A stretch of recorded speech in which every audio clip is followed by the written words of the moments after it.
My name is Elowyn Hale, and I was sitting at the small table beside my attorney when my son finally said the words out loud.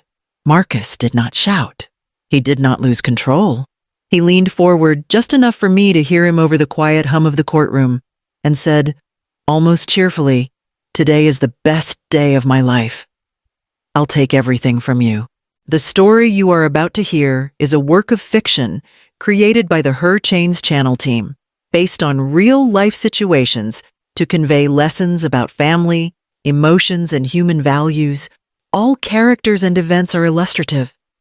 He smiled like the outcome had already been signed. I looked at him and tried to recognize the boy I raised. The one who used to fall asleep on the couch with his shoes still on. The one who once cried because he thought I might sell the house after his father died. That boy was gone. In his place sat a man who believed proximity gave him ownership. Behind him, Brianna Cole crossed her arms and smirked. She did not look at me. She looked past me, as if measuring the room, already deciding where things would go once they were hers. Her smile had nothing to do with love. It had everything to do with timing. Marcus straightened his jacket, the house, the accounts. All of it should have been settled years ago, he said, loud enough now for others to hear. I'm done waiting. I said nothing. I had learned long ago that silence unsettles people who expect fear. That was when Arthur Klein shifted closer to me. He did not raise his voice. He did not even look at Marcus. He leaned in and whispered, "Did you do exactly what I said?" "Yes," I replied, my hands folded in my lap. Arthur nodded once. "Good," he said. "The wedding starts now." Marcus laughed from across the room, convinced the joke was on me. But as the judge called the hearing to order and my lawyer opened his folder, I felt something steady settle in my chest. This was not the end of my life, It was the moment everything began to move. Marcus learned to walk in that house. I remember holding his hands as he shuffled across the living room floor, laughing every time he nearly fell. Years later, he would run through those same rooms with scraped knees and torn socks, shouting my name when he wanted water, help, or reassurance that I was still there. "This place is huge," he used to say when he was a teenager, stretched out on the stairs. "One day it'll all be mine anyway." I corrected him the first few times. "This is a family house," I said. "It belongs to me right now." He would roll his eyes. "You know what I mean, Mom." After his father died, the house became quieter. Marcus stayed. I stayed. I paid the property taxes every year without fail. I replaced the roof when it began to leak. I kept the insurance current even when money was tight. When the air system failed one summer, I paid for that too. Marcus was already grown then, already working, already talking about his future. "You're lucky," he told me once, standing in the doorway with his phone in his hand. "Most people don't get to grow up knowing what they're going to inherit," I answered carefully. "Most people don't plan their lives around taking things that don't belong to them yet." He laughed like I was being dramatic. "Relax, I'm just saying, over time." His language changed. It stopped being someday and became when I move out, when you downsize, when you don't need all this space. He never asked if I wanted to leave. He never asked what I planned to do. When Brianna entered his life, the house became a topic again, not gently, not privately. "Brianna thinks it's smart to keep property in the family," Marcus said one evening, too casually. "She grew up that way. I already keep it in the family." I replied, "I live here." He didn't like that answer. His jaw tightened. "You won't forever." I realized then that Marcus hadn't just grown up in that house. He had grown into believing it was already his. And he believed that because, for years, I let him. Marcus mentioned the date as if it were a deadline carved into stone. 5 days, he said. Pacing my kitchen. "That's all we have left. All we have left for what I asked." He hesitated. then shrugged. To get things in order. Brianna didn't hesitate. She never did. It's just practical, she said, leaning against the counter like she already belonged there. Starting married life right means knowing where we stand. No loose ends. Marcus nodded quickly. Exactly.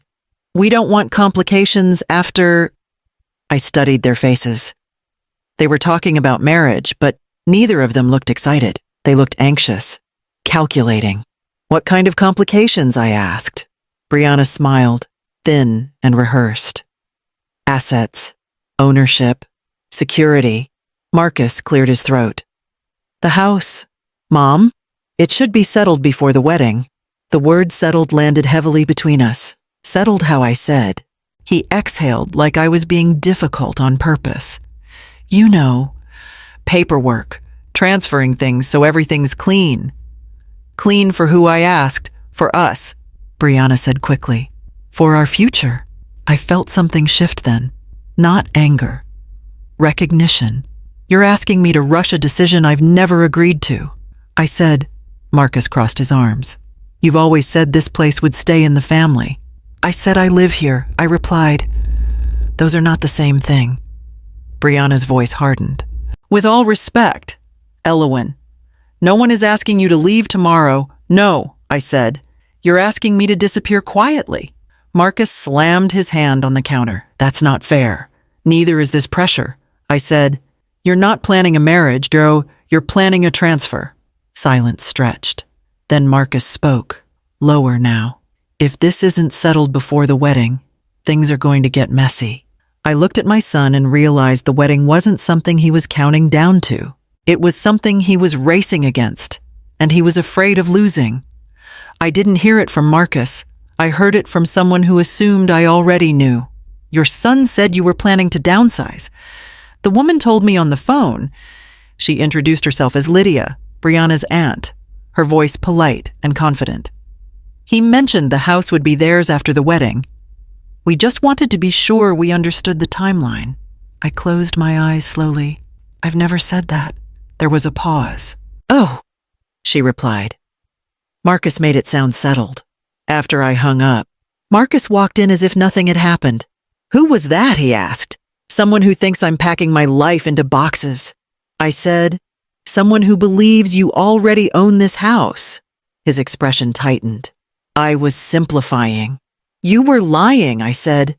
He waved his hand. It's not a lie if it's going to happen. Brianna appeared behind him, arms folded. We didn't think you'd mind, she said. You don't need all this space. And it makes more sense for us. For you, I repeated. Not for me, Marcus sighed, frustrated. You're being stubborn. You were talking about downsizing years ago. I talked about replacing the stairs. I said, not erasing myself. Brianna's tone sharpened. This isn't personal. It's just how adults plan their futures. That's exactly the problem. I said, you planned your future using my life as collateral. Marcus stepped closer. You always said this family supports each other. I supported you. I said, I did not offer myself as a transaction. He looked away. The wedding is happening, he said, with or without your approval. That was when it became clear. This lawsuit wasn't about resentment or childhood wounds. It wasn't about grief or misunderstanding. It was about leverage, about timing, about securing what he had already promised someone else. I was not his mother in this conversation.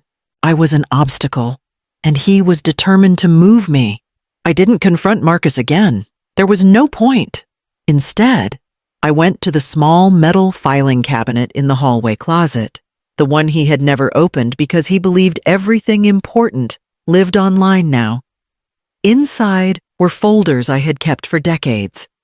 Wills, deeds, statements. Paper I never threw away because paper does not forget. I spread the documents across the dining table and read them slowly.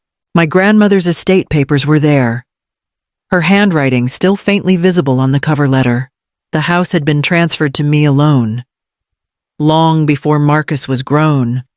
There were no co-owners, no shared clauses, no future promises written into law. The mortgage records were just as clear. Every payment had come from my account. When Marcus moved back home after college, he paid nothing. When repairs were needed, I covered them. I had the receipts. The memos on old transfers were simple and unambiguous. Property tax, insurance, maintenance. "This never belonged to you," I said aloud, though no one was there to hear it. I found the tax filings next. Year after year, the house was listed under my name alone. No dependents claimed, no assets shared. Marcus had never appeared on a single line.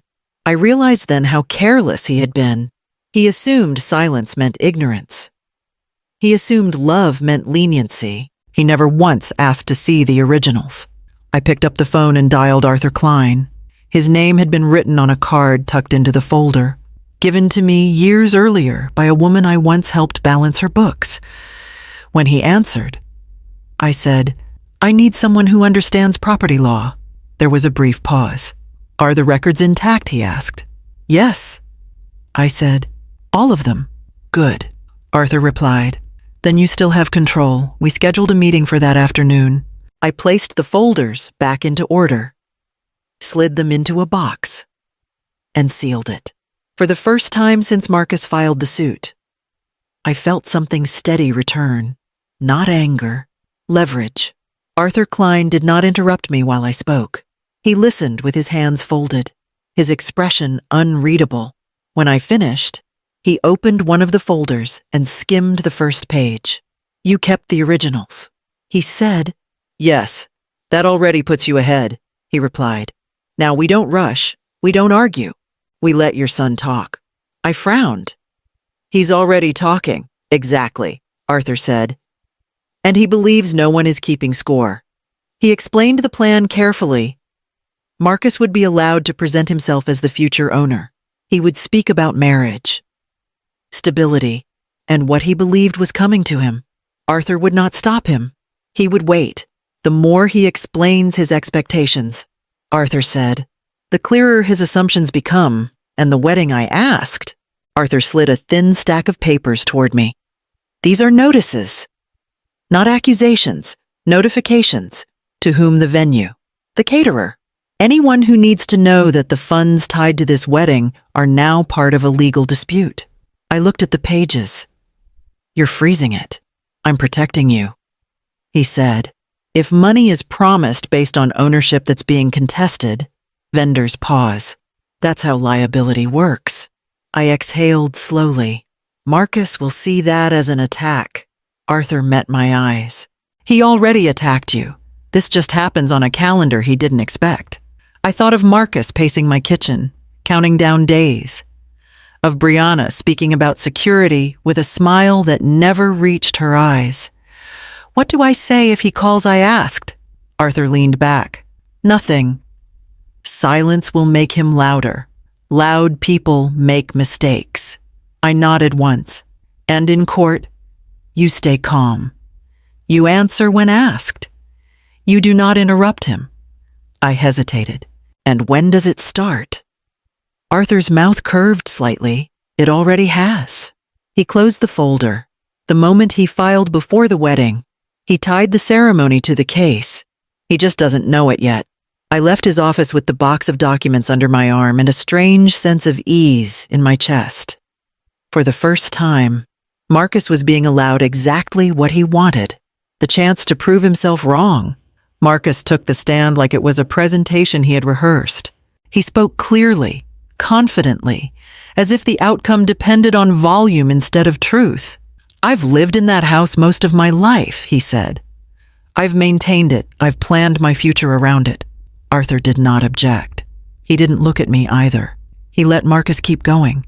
"I'm getting married in 5 days," Marcus continued. "We need stability, a permanent home. My mother understands that." I felt Brianna shift beside him. She sat straighter when he mentioned the wedding. Her attention sharpened. The judge, Rebecca Thornton, looked up from her notes. "Mr. Hale," she said, Are you saying you currently own the property? Marcus smiled. Not officially yet, but it's been understood for years.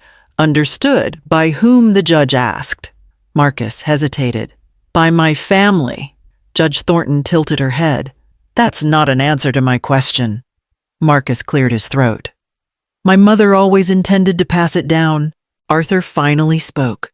Your Honor, may we let the witness finish? The judge nodded. Proceed. Marcus leaned forward. Encouraged. I've already made plans. Renovations, adjustments. My fiancé and I discussed them at length. Brianna nodded quickly, then stopped herself when the judge's eyes flicked toward her. Mr. Hale, the judge said, did your mother ever transfer ownership, in writing or otherwise? Marcus shook his head. Not yet.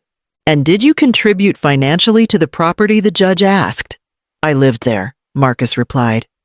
I helped when I could. How much did you pay toward taxes or insurance? Judge Thornton pressed. Marcus glanced at Brianna. I don't have the exact figures. The judge wrote something down. And you're asking this court to award you ownership before your wedding? Yes, Marcus said, because after I'm married, things get complicated. That sentence landed heavily in the room. I watched Brianna's expression tighten. Her confidence faltered. Just slightly. Judge Thornton looked up again. Complicated for whom? Mr. Hale. Marcus opened his mouth, then closed it. Arthur finally stood. Your Honor, he said calmly, we'll address that momentarily. Marcus sat back, still smiling, unaware of how much he had just given away. I kept my hands folded, exactly as Arthur instructed. The room had shifted, and everyone could feel it. Arthur stood without urgency, as if the room would wait for him no matter how long he took. He placed a folder on the table and opened it to the first page. Your Honor, he said, this property did not enter this family through assumption.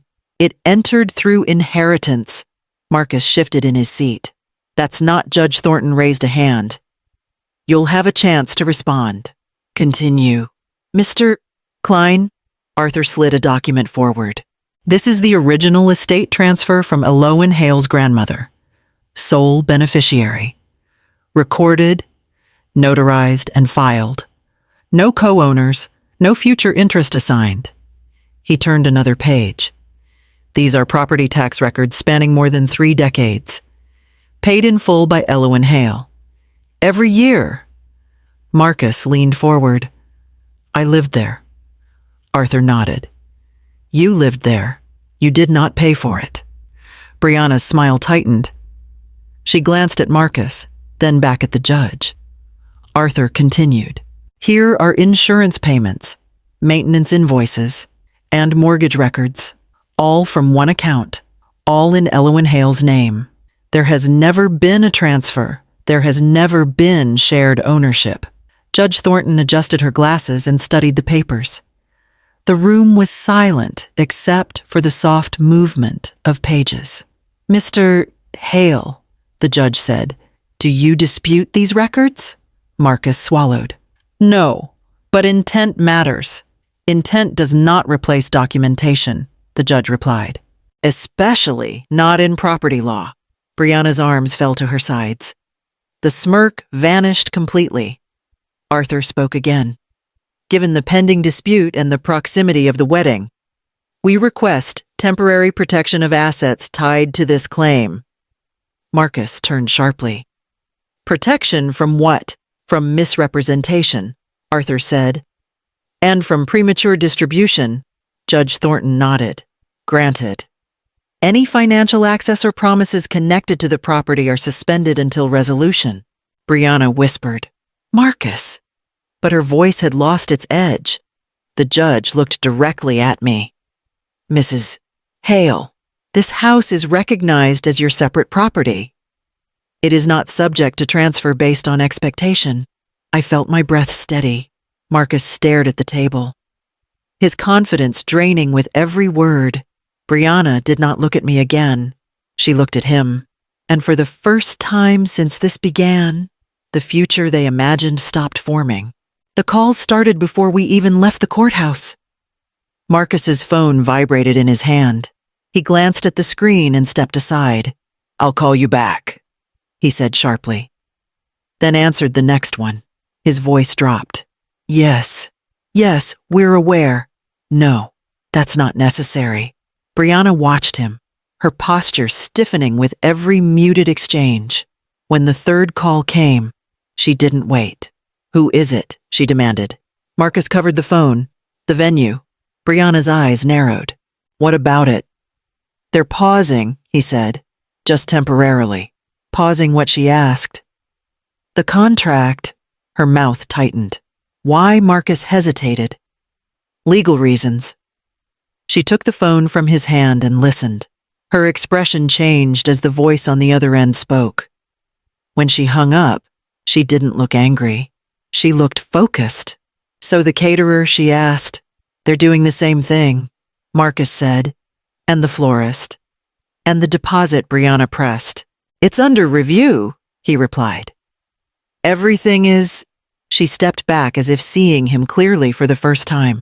"You told me the house was settled. It would have been," Marcus said quickly, "if you hadn't lied." Brianna interrupted. "You said the property was basically yours." "I said it would be..." He snapped. "That's not the same thing," she said coldly. "I asked you if we were secure. We are," Marcus insisted. "This is just a delay." Brianna laughed once. Sharp and humorless. A delay 5 days before a wedding is a failure. Her phone buzzed. She read the message, then another. "My parents are asking why invitations are being pulled." Marcus's face drained of color. "Pulled. I'm not walking into a ceremony where vendors don't trust us," she said. "And I'm not marrying into uncertainty. This is temporary," Marcus said. "I'll fix it," with what she asked. "Promises." She turned away, already typing. Until you have something real, there's nothing to plan. By the time Marcus looked up, she was gone. Later that evening, he came to the house and stood in the doorway. Smaller somehow. "You ruined my wedding," he said. I met his gaze. "You gambled it." He had no answer for that. And for the first time, he understood the price of assuming the future was already his. Marcus didn't come back to argue. He came back quiet. He stood in the doorway like he wasn't sure he was allowed inside anymore. "They canceled everything," he said. "The venue, the caterer, her parents won't return my calls." I set my keys down and looked at him. "You tied your wedding to something that wasn't yours." He swallowed. "I thought you'd bend. I bent for years." I said, "You just never noticed where the line was." He nodded, slow and embarrassed. "Arthur says I can't access anything connected to the house. Not now. Maybe not ever." "That's correct," I said. He waited for anger, for shouting, for a lecture he could argue against. I gave him none of it. "I don't need your forgiveness," he said finally. "I just need time." "Time isn't the issue," I replied. "Boundaries are." He left without another word. No slammed doors, no threats, just the sound of a decision settling in. Later that week, Arthur called to confirm the paperwork. The house remained mine. The accounts were protected. The request stopped. The pressure ended. I didn't celebrate. I didn't feel victorious. I felt intact. Here's the lesson I carried out of that courtroom and into my own life. Patience is not permission. Silence is not consent. Love does not require surrendering your future to someone else's timeline. Marcus didn't lose because I took something from him. He lost because the world finally reflected his assumptions back to him, unchanged by charm or urgency. I kept my home. I kept my savings. Most importantly, I kept the right to say no without explaining myself. If this story resonated with you, take a moment to like the video, share it with someone who needs it, and subscribe for more stories about reclaiming quiet power. Your comments help these stories reach the people who need them most. I locked the door that night without regret. Some things were never meant to be given away.